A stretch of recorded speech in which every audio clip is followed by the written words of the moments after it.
I'm sure you have heard of a series called Formula Renault 3.5 based in Europe before, but did you know that there was a comparable series that took place towards the end of the 2000s based in Asia? Well, many people don't, and for good reason, as it failed miserably at its goal of being a high-performance alternative for those drivers racing in Asia so they wouldn't need to head to Europe in the first place. But if you were to look up the series today, you wouldn't find much of anything regarding it. So let's look at a series that never really got off the ground before disappearing completely off the face of the planet without a trace. The long-forgotten Formula Renault series, Formula V6 Asia. Now before we begin, I should explain how Formula Renault used to work for those who don't know. I have put out a video before on this subject, so if you want a more in-depth explanation, then watch that first. But for everyone else, here's a quick refresher. Not that long ago, there was a competitor to the current FIA model of Formula 4, 3 and 2 known as Formula Renault, where the Formula Renault categories were divided into three: Formula Renault 1.6, 2.0 and 3.5, all of which referring to the engine displacement used in the cars in each category. Now the series we're talking about, Formula V6 Asia, was part of the 3.5 category.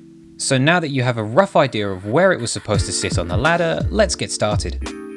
As mentioned in the intro, the series was started so that drivers from Asia, or specifically East Asia, could race in high-performance cars without having to move abroad to Europe, essentially giving the region its own local high-performance category just below Formula 1.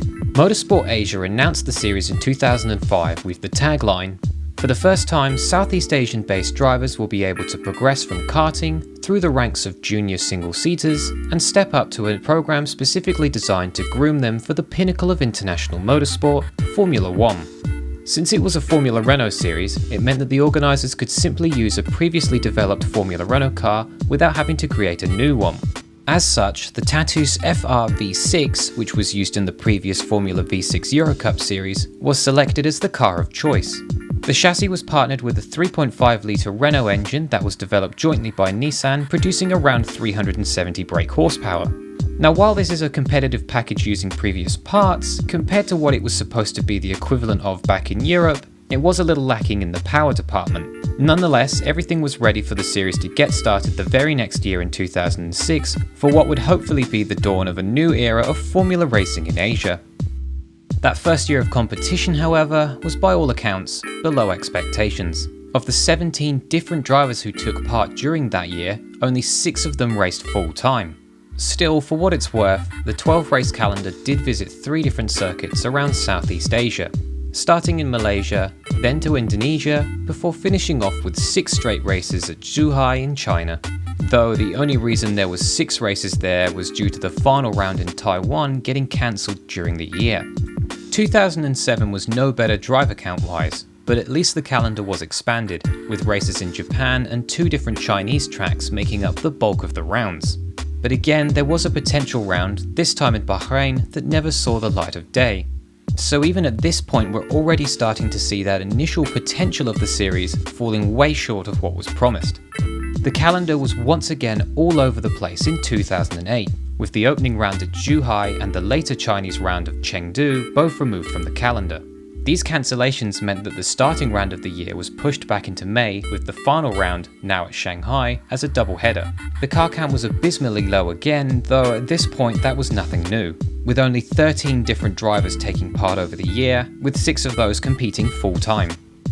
And finally we reached 2009, but that's where the trail runs cold, literally. A 3-round calendar featuring double headers at each track was announced, with the first few races at Sepang being treated with just 7 different cars on track.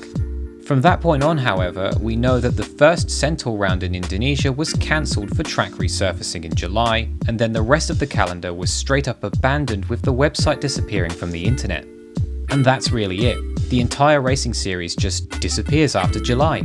I honestly wish I had more to say in regards to how this happened, but like I alluded to earlier, information about this is pretty much non-existent. So that's just where we have to end the story of Formula V6 Asia today. So what can we learn from the series? Well, it seems rather simple. The project was over-ambitious in what it aimed to do, when realistically it was never going to see the same level of competition as seen in Europe. For example, Karun Chandok, 2006's champion, ended up racing in GP2 anyway for several seasons before entering Formula 1, and many of the other talents also ended up going to Europe to race in other categories as well. And there's also the argument that many of the top level drivers that did take part were not from Southeast Asia anyway, defeating the point of a local series. As much as it is frustrating, Europe is the melting pot of motorsport, especially in the late 2000s. So expecting drivers to not go the extra mile and race in front of more teams and sponsors and grab connections within Formula 1 just so they could save a bit of cash is a bit naive.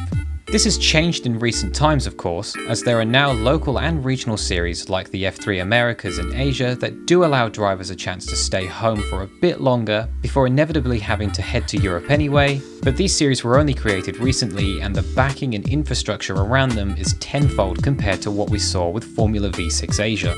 Were the intentions of the organisers well founded? Of course, but was it truly realised? Well, all you have to do is look at the series' eventual disappearance to get your answer. Thank you so much for watching. If you like the video, then let me know and get subscribed for more videos like this, or if you like what I do, consider supporting me on Patreon for future work. My name's Jacob, and as always until next time, goodbye.